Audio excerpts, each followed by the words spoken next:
11th class political science के कुछ महत्वपूर्ण क्वेश्चन हाफ ईयरली एग्जाम के लिए मैंने जारी किए थे। आज मैं उनके आंसर भी बता रहा हूँ। तो शुरू करते हैं। पहला क्वेश्चन है, द रिपब्लिक पुस्तक के लेखक कौन है? तो द रिपब्लिक पुस्तक के लेखक है प्लेटो। ठीक है। क्वेश्चन नंबर 2 की बात करें तो मेरे लिए वास्तविक मुक्ति भय से मुक्त ही है, कथन किसका है? तो ये कथन आंग सान सू की का है। ठीक है। क्वेश्चन नंबर 3 की बात करें, न्याय के अज्ञानता के आवरण का सिद्धांत का प्रतिपादन किसने किया? तो जॉन रोल्स ने इस सिद्धांत का प्रतिपादन किया। सिद्धांत का नाम क्या है? अज्ञानता के आवरण। किसने दिया? जॉन रोल्स ने दिया। अगली बात करें तो भारत का संविधान कैसा है? तो भारत का संविधान लिखित है। कैसा है? लिखित संविधान है। अगली बात करें अपन तो भारत की संघीय कार्यपालिका में कौन कौन शामिल है? तो भारत की संघीय कार्यपालिका में राष्ट्रपति शामिल होता है, प्रधानमंत्री शामिल होता है और केंद्र की मंत्रिपरिषद शामिल होती है। आगे क्वेश्चन की बात करें, चुनाव आयोग का कार्य क्या है? तो चुनाव आयोग के 3 कार्य दिए गए हैं, बता रहा हूँ मैं, पेपर देख के। मतदाता सूची तैयार करना सबसे पहला काम। दूसरा काम है उम्मीदवारों का नामांकन। ठीक है। तीसरा काम है आचार संहिता लागू करना। ये 3 काम पंचायत चुनाव आयोग के हैं। अगली बात करते हैं, लोकसभा के कुल 543 निर्वाचन क्षेत्रों का निर्धारण किस वर्ष की जनगणना में किया गया था? तो यह है 1971 की जनगणना के अनुसार 543 निर्वाचन क्षेत्र बनाए गए थे। अगला क्वेश्चन है, जनहित याचिका की शुरुआत भारत में कब हुई? तो जनहित याचिका की शुरुआत 1979 में शुरुआत हुई थी। किसकी? जनहित याचिका की, 1979। अगले क्वेश्चन की अपन बात करते हैं, फ्रांसीसी क्रांति का नारा क्या था? तो फ्रांसीसी क्रांति का नारा था स्वतंत्रता, समानता और भाईचारा। क्या नारा था? स्वतंत्रता, समानता, भाईचारा। भारतीय संविधान में किस अनुच्छेद में संवैधानिक उपचारों का अधिकार दिया गया? तो यह है अनुच्छेद 32। कौन सा अनुच्छेद में? तो अनुच्छेद 32 में भारत संविधान के उपचारों का अधिकार दिया गया था। अगले क्वेश्चन की अपन बात करते हैं तो आधुनिक भारत में ग्राम पंचायत की खालिस्तान है प्रत्यक्ष लोकतंत्र का उदाहरण है। तो ग्राम पंचायत की प्रणाली, इसमें क्या आएगा? प्रणाली आएगा। अगले क्वेश्चन की बात करते हैं, सरकार के प्रधान और उसके मंत्रियों को क्या कहते हैं? तो उनको राजनीतिक कार्यपालिका कहते हैं। क्या कहते हैं? राजनीतिक कार्यपालिका। सरकार के प्रधान हो, उनके मंत्रियों को जो मिलकर बात करते हैं, ऐसी कार्यपालिका को हम बोलते हैं राजनीतिक कार्यपालिका। अगला क्वेश्चन अपन देखते हैं कि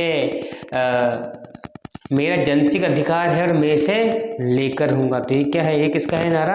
ये बाल गंगाधर तिलक का है नारा है। यहाँ आएगा स्वतंत्रता मेरा जन्मसिद्ध अधिकार है और इसे मैं लेकर रहूंगा। तो खालिस्तान में क्या आएगा? स्वतंत्रता। ये नारा किसका है? तो बाल गंगाधर तिलक का नारा था ये। अगले क्वेश्चन की बात करें, इसमें बोला है प्राचीन भारतीय समाज में न्याय किसके साथ जुड़ा हुआ था? तो न्याय धर्म के साथ जुड़ा हुआ था।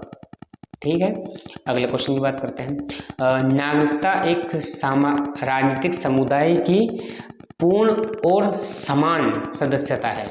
वापस देख लो, 2 खालिस्तान आए हैं इसमें कि नागरिकता एक राजनीतिक समुदाय की पूर्ण और समान सदस्यता है। अगले क्वेश्चन की बात करते हैं, कावेरी जल विवाद कर्नाटक और तमिलनाडु के बीच का प्रमुख विवाद है। कौन कौन से राज्यों के बीच का विवाद है? तो यह कर्नाटक और तमिलनाडु के बीच का विवाद है।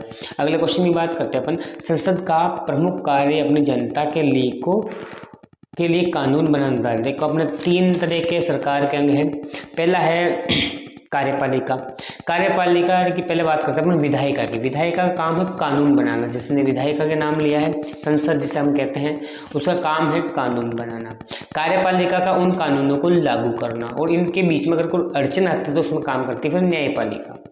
ठीक है। तो इसका आंसर है कानून बनाना। मंत्रिपरिषद के प्रति सामूहिक रूप से उत्तरदायी। तो किसके प्रति सामूहिक रूप से उत्तरदायी है? तो लोकसभा के प्रति सामूहिक रूप से उत्तरदायी है। ठीक है। अगले क्वेश्चन की अपन बात करते हैं, भारतीय संविधान निर्माता सभा के अध्यक्ष कौन थे? तो डॉक्टर राजेंद्र प्रसाद इसके अध्यक्ष है। अगली बात करते हैं निवारक नज़रबंदी किसे कहते हैं। निवारक नज़रबंदी किसे कहते हैं। तो ये देखें, कभी कभी किसी व्यक्ति को इस आशंका पर गिरफ्तार किया जा सकता है कि वह कोई गैर कानूनी कार्य करने वाला है और फिर उसे वर्णित प्रक्रिया का पालन किए बिना ही कुछ समय के लिए जेल भेजा जा सकता है। इसे ही निवारक नज़रबंदी कहते हैं। कहने का मतलब शक के बिना पर अरेस्ट करना, केवल शक है उसके बिना पर अरेस्ट करना ही निवारक नज़रबंदी है। अगले क्वेश्चन की बात करें, सरकार के कितने और कौन कौन से अंग हैं। तो सरकार के भी बताया 3 अंग हैं। व्यवस्थापिका जो कानून बनाती है, कार्यपालिका उन कानूनों को लागू करती है, और न्यायपालिका अगर इनके बीच में कोई अड़चन आ रही तो न्यायपालिका उसका सुलटारा या निपटारा करती है। अगली बात करते हैं, राज्यसभा में कितने सदस्य मनोनीत होते हैं। तो राज्यसभा में 12 सदस्य मनोनीत होते हैं। अगला क्वेश्चन, नेल्सन मंडेला ने किस पुस्तक में स्वतंत्रता हेतु अपने संघर्ष की कहानी का वर्णन किया है। तो यह है लॉन्ग वॉक टू फ्रीडम। कौन सी किताब है। लॉन्ग वॉक टू फ्रीडम, स्वतंत्रता के लिए लंबी यात्रा, हिंदी में कहेगा स्वतंत्रता के लिए लंबी यात्रा। अगला क्वेश्चन है, भारत का सबसे बड़ा न्यायालय कौन सा है। इसके मुख्य न्यायाधीश की नियुक्ति कौन करता है। तो भारत का सबसे बड़ा न्यायालय है उच्चतम न्यायालय, और इसकी मुख्य न्यायाधीश की नियुक्ति राष्ट्रपति के द्वारा की जाती है। अगले क्वेश्चन, समानता के 2 आयाम। तो समानता के 2 आयाम में सामाजिक समानता और आर्थिक समानता, 2 आयाम। अगला क्वेश्चन, पॉलिटिक्स पुस्तक के रचयिता कौन है। तो पॉलिटिक्स पुस्तक है अरस्तू की। किसकी है। अरस्तू की। अगला क्वेश्चन, संघ सूची में कितने तथा किस प्रकार के विषय हैं। तो संघ सूची में टोटल 100 विषय हैं, ठीक है, जो केंद्र पर लागू होते हैं। परिसीमन आयोग का गठन कब किया गया, या परिसीमन आयोग का गठन कौन करता है। तो राष्ट्रपति करता है। परिसीमन आयोग का गठन कौन करता है। राष्ट्रपति। ये हमने छोटे क्वेश्चन देखे थे जो मोस्ट इंपोर्टेंट मैंने अपलोड किए थे।